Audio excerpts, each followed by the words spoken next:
Welcome to Smart Branding, a podcast dedicated to branding, naming, and domain names. I'm Tatiana Bonneau, and with my guests, we try to help you create and grow strong, memorable, and meaningful brands online. I believe time is one of our most precious assets, and so I want to thank you in advance if you decide to spend the next 30 minutes with us. I promise to do my best to make those worth it. Let's go. So today my guest is Brenden Kumarasamy. Am I pronouncing that correct? You got it, Kumarasamy. For somebody who has a podcast that's is focusing on naming and branding, that's one of the questions I ask most often at the beginning. Am I pronouncing that correct? So I should do my homework better probably, but anyway. So Brenden is a public speaking coach who helps entrepreneurs from all walks of life to become top 1% communicators in their industries. He also has a YouTube channel that's called MasterTalk, and we're going to talk about all that in a minute. Hi, and welcome to our show, Brenden. Tatiana, the pleasure is mine. Thanks for having me. Thank you for making the time. So let's start with a bit of a background. How did you get to do what you're doing now? For sure. So for me, the story started in college and university, Tatiana. I went to business school, and my goal in life was to do the opposite of what I do today, which was accounting. So that's what I studied in. Yeah. I studied accounting as well. Oh, really? Is there anybody who studied accounting and is an accountant? There's not a lot of people. It's a minority for sure. So like you, I studied accounting, and the goal was never to be a communication coach. I didn't even know you could make money doing that. I didn't see that as a profession. So how I learned it is I started doing these things called case competitions. Think of it like professional sports, Tatiana, but for nerds. So all the guys my age were playing football or rugby or basketball. I wasn't one of those guys. I did professional sports for nerds, which is presentations competitively. That's how I learned how to speak. But then as I got older, I started coaching a lot of the students in college so that they would win competitions. And I accidentally developed a talent for communication coaching. So I started making YouTube videos, called it MasterTalk to help people. And here we are today. Oh, that's very cool. That's funny that I actually haven't even seen that a competition on communication. And when you think about it, it should be ideally it should be something that we all taught at school, but we're not. Because it's really the foundation of everything. And I keep actually telling my kids very often, because they're like, oh, I don't want to talk about that. Or they'll be talking and they're not standing properly and they're scratching their head. And I'm like, no, you can be the most brilliant genius in your head. If you cannot communicate that, how are people going to know? Absolutely. I completely agree. The reason we don't know a lot about case competitions is because it's a really small community, Tatiana. I think only business students in business school know what a case competition is, and that's how I learned it. So I got really lucky with that way. Yeah, absolutely. That should be a discipline for everyone. Unfortunately, it's not. You have rockstarcommunicator.com, and I'm just going to touch on that a bit because I am kind of into naming and branding. How did that name come along, and that sort of the matching domain for it, and how is it working out for you? I wish I had a super amazing answer for you, but to be honest, both rockstarcommunicator.com and MasterTalk were luck. So what happened was when I started the YouTube channel, calling it MasterTalk was a simple strategy. I took all my friends, we all got a spreadsheet together on Excel, and we wrote 50 names. Everyone wrote 50. We put it all together. There was 500 names, and we picked the best one. And my friend came up with MasterTalk. And then we looked into the US trademark office, and it wasn't trademark. I don't know why it wasn't trademark. I was like, perfect. Obviously, now I own the trademark, so we're all good. So that worked. And then for rockstarcommunicator.com, my business partner found that URL on GoDaddy for $10 a year. Oh, wow. It's crazy. Cool. So we took it. Yeah, that's it's the right thing. How do you see the role of public speaking in today's society, and who is it for? For sure. So in my opinion, Tatiana, it's for everybody, every single human being who's living on Earth. And the reason is simple. I don't define communication, public speaking as speaking on a stage, being on a podcast. That's one component of the game. For me, communication is simply this. How do we achieve a specific outcome for a specific audience? How do we achieve a specific outcome for a specific audience through the way that we communicate our ideas? So what does that look like? What that means is it could be a speech that you give to grow your business, but it could also be convincing your significant other that you want to get Chinese food today instead of Mexican food. For me, that's all communication. So it's definitely for everybody, but within everybody, there's a smaller group of people that it gets amazing outcomes for their life, both financially and from an impact perspective. And those three main categories of people are coaches, entrepreneurs, and executives. So if you're a coach and you master your communication, you'll impact a bunch of people's lives. You'll crush your podcast appearances. If you're an entrepreneur, you're able to enroll other people into your vision, customers, investors, potential employees, a lot easier to scale. And if you're an executive and you want to be a CEO, you want to be in the C-suite, for sure you got to master communication because it's all people management. And what would you say are the most common misconceptions you see when it comes to public speaking experience? Yeah, I would say for me, the biggest misconception is that it's only for people who want to speak on a stage. And I think that's wrong. For me, it's really about the day-to-day conversations. Let me give you a simple idea that anyone can relate to.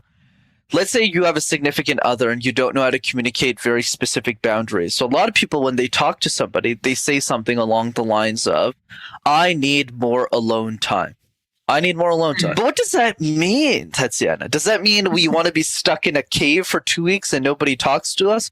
Does that mean we need a weekend with the boys at a jungle and go hunting? Does that mean 1 hour a day reading a book when nobody bothers you? What does that actually mean? Does it mean a walk? So notice how that simple sentence, 5 words, I need more alone time, can be misinterpreted 100 different ways. So that's just an example. Obviously, the better version of that is, I would love to spend an hour a day in the morning reading a book because it helps me clear my mind. So notice how, and I show up better for the family, whatever. So that's the way I think about it. Yeah, definitely. And it actually, like now that you've given an example, it reminds me of something that I'm sure a lot of people can relate to, and whether it's in business or in personal relationships, what you just said, it's not only that you're not going to be understood, but it also, the fact that it has not been clear allows the listening side to interpret it in whatever way they're going to see it. So 5 people are going to hear that in 5 different ways. And sadly, our nature is such that a lot of people would see it as something that's against them. And I thought about that yesterday. I have a friend that I run with, and she says, we had an argument with my husband for like a ridiculous thing, because she came home and she noticed the dog doesn't have water, and she said, what have you been doing all day? And she didn't mean to say you've been doing nothing, but the guy took it wrong. Was like, I spent the day with the kids doing this and that and whatever. And she meant it as just how comes you haven't noticed he didn't have water, not to say you've done nothing with the day. But effectively that led to a huge argument that eventually they worked out that's not what she meant. But you can see that simple thing, how it exploded into a big thing. I mean, that's a perfect example right there. Instead of just saying hey, why isn't there water in the bowl? Or why do we have a dog? That's another thing. It goes into these crazy things. Yeah, absolutely. And so what does it include then? When you coach somebody, because initially I thought it's just about we're talking about, tone of voice or space, but now that we've had a little bit of a conversation about it, I'm thinking, okay, now we're talking about not just, the tone of voice, the speed of how you talk or how you stand and, behave, but we're talking about what actually you are expressing. And how. So tell me, make it a bit clearer for me and for our audience. What does it include, that speaking coaching? For sure, Tatiana. So you're right. I think the challenge with this industry is a lot of it's really vague. So let's say we want to lose weight as an example. It's very easy to measure that measurable outcome. So let's say we lose 2 pounds this week and we want to lose, 10 in the year. We go, wow, we're 20% to the goal. So it's very easy. But what does that look like in communication? So I created a manual to keep this simple. Communication is like juggling 18 balls at the same time. So one of those balls is eye contact. One of those balls is smiling. One of those balls is vocal tone projection, body language, storytelling. And you can see how overwhelming it is. Because if we try and do all of it right away, all of the balls fall to the floor. So now the next question becomes, what are the 3 easiest balls within the 18 that we can start juggling right now to see results? Because or else we're just going to do a bunch of everything. We won't get results. So let me just share ball number 1 as an example. The random word exercise. Pick a random word like light bulb, like ceiling, like brick, like trophy case, and create random presentations out of thin air for 60 seconds. The random word exercise serves 2 main purposes, Tatiana. 1, it helps us deal with uncertainty. Because guess what? Life is filled with it. When you go talk to a stranger you've never met, you don't know how that conversation's going to go. So if you can talk about avocados for 60 seconds, you can talk about anything. And the last reason is if you can make sense out of anything, if you can make sense out of nonsense, you can make sense out of anything. So that's exercise number 1. Cool. Yeah, so it does entail a lot more than I think most people think. Like now we're talking about even preparing for something that's like on the fly. We're not just talking about, you write it out and then you exercise in front of the mirror and there you go. Right, exactly. Can you share some tips, like very simple, obviously, we're not going to go into, write a novel about, like something actionable and simple that like our audience can take away and work on? For sure, Tatiana. So let's go back to the 3 balls again. So the first ball is the random word exercise. So this you can do in your shower. You could do this with your kids. You could do this with people around you. Just give them a word. So let's say you said you had kids, so it's simple. You go up to them, unless they're like 2 years old. How old are they? Like six or more, maybe? Between 7 and 18. Perfect. 7 and 18 is great.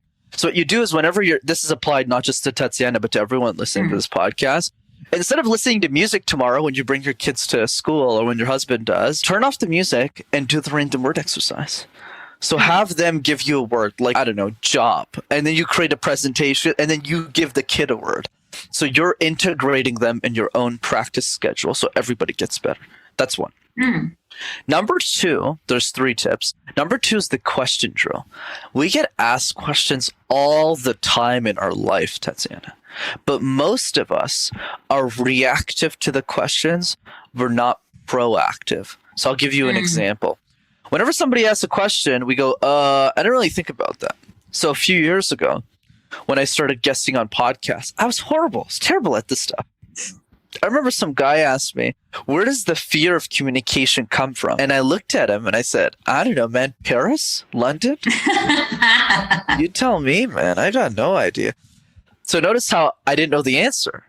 So instead, what I did differently is every single day, Tatiana, for 5 minutes, I answered one question that I thought the world would ask me about my expertise, my products, or my services. But if you do that every day for a year, you'll be bulletproof because you'll have answered 365 questions about your expertise. That's number 2. And finally, number 3 is the video message. Make a list of your top clients, the people you love the most in your life, your family members, and just open your phone and send them each a 20-second video just saying how much you appreciate having them in your life and wishing them a fantastic week. That's it. So simple, nobody does it. That's true when you think about it, yeah. And people will appreciate it as well. And yeah, and it's almost like cheating, like you're practicing but you're doing a good thing as well. Exactly. Can anyone become a good communicator? I believe so. I believe anyone can be a great communicator. But there's a caveat. It's kind of like the NBA, right? Or a football league. Not everybody could be the best in the world, right? But if you played basketball every single day for 6 hours for a year, yeah, you'd be better than most people in the city about basketball. You just would be because you practiced more than everyone else. So it's the same idea, Tatiana, in communication.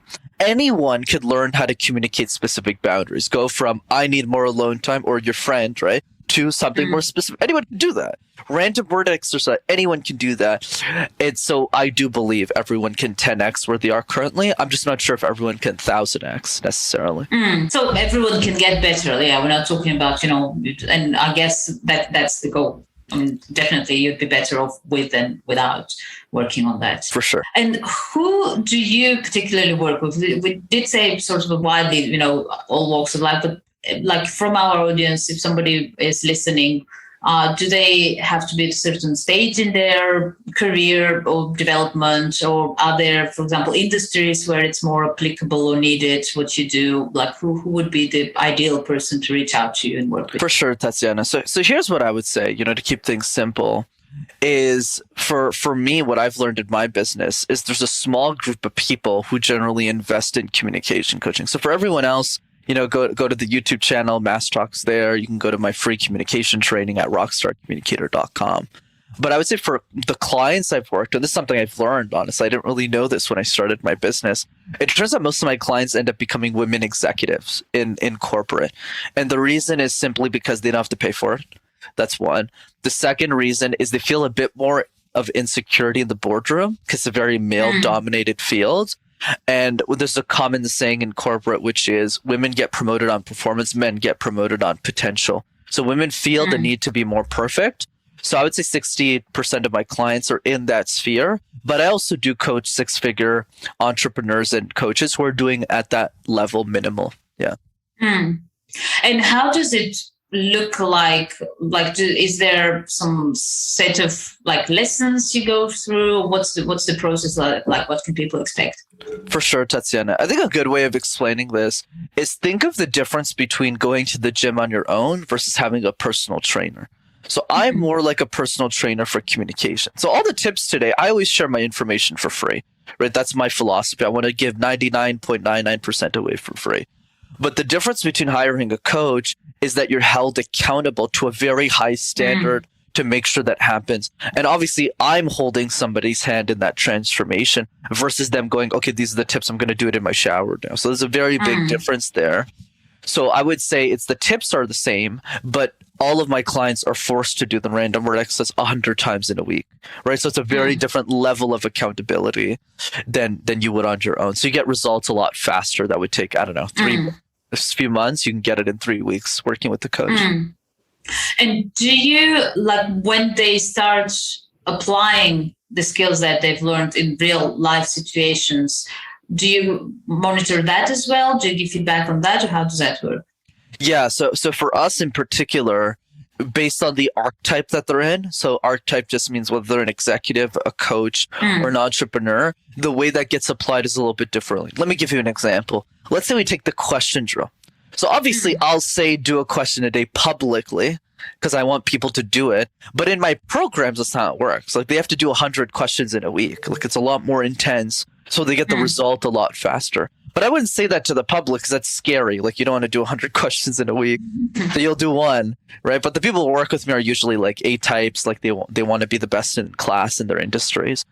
So those people, they'll do 100 question drills, but the ROI for them is different. So for the coach, in a webinar, on a podcast, on a sales call, it's a joke because they've been asked all of the questions. There isn't a question I can get asked now on a podcast where I'm stuck because I've just done so many, not because I'm special or anything. It's just I've done them. I'm thinking, oh my God, what's going to ask him? I mean, you can still catch me off guard by asking a question that has nothing to do with my expertise. You can say what's your favorite Van Gogh painting? I don't know anything about Van Gogh painting. So I'd be like, oh, well, I don't know.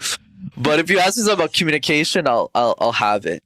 Whereas your question earlier about the misconception about communicate, that's a really good one because I don't get that one a lot. So I actually have to think a little bit around that. But so that's the ROI for a coach. When they get on a strategy call, a sales call, I mean, it's so easy because they've just done it so many times with themselves. That's one. The executive, how the question drill gets applied is when they get asked questions from their board or the C-level executives of the company that are above their pay grade.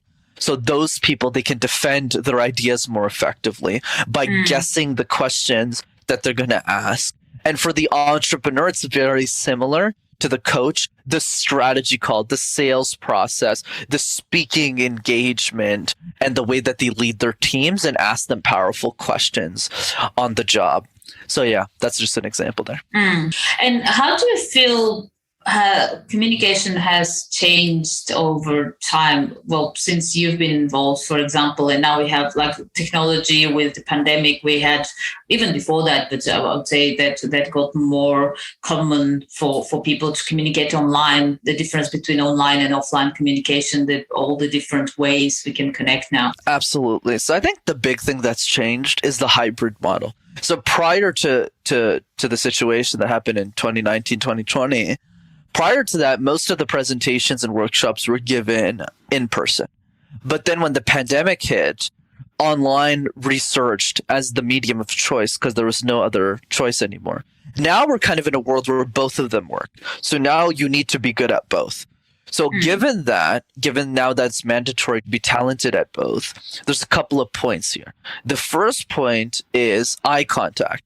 So when you're in a situation where you're in person, you're constantly moving your head to the different people that you're communicating with because they're in different parts of the room. But when you're online, Tatiana, whether you're speaking to one person or 10,000, you're actually only looking in one area, which is the camera lens, so that you give the illusion that you're looking at everybody directly. That's one. The second key difference, and there's three, is energy. Let's face it, Tatiana, it's a lot easier to show up with energy when you're in person. Like if I'm giving you high fives, we're eating croissants together in France, it's a lot easier to show up with more energy. So the strategy is get more energetic in person and transfer as much of that as possible back to the online world. And then finally, number three is accessibility. Once again, if I'm in front of you and I ask you for feedback, let's say I gave a presentation, you would just say, hey, let's get lunch. I'll give you feedback right now. There's no friction. There's no tension. You're right there. But online, the Zoom call ends like this. Boom, really fast, and the conversation just ends.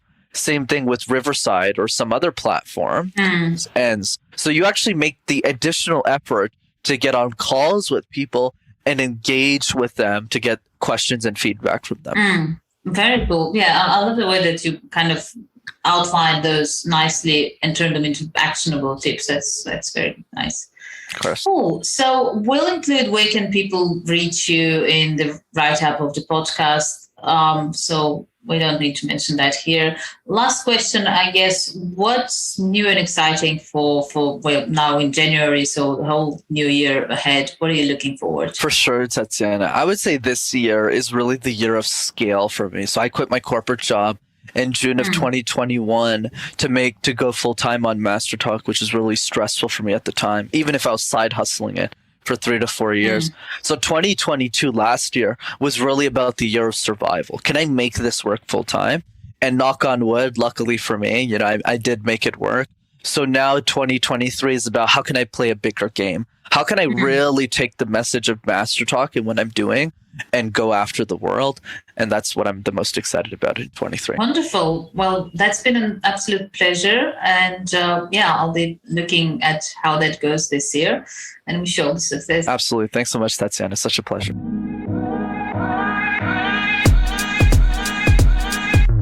Thank you for joining us in this episode of Smart Branding Podcast. Feel free to visit smartbranding.com for more information and reach out if you have any suggestions, questions, ideas, or just want to learn more about how a good domain name strategy can help you build a strong and successful brand. See you next time.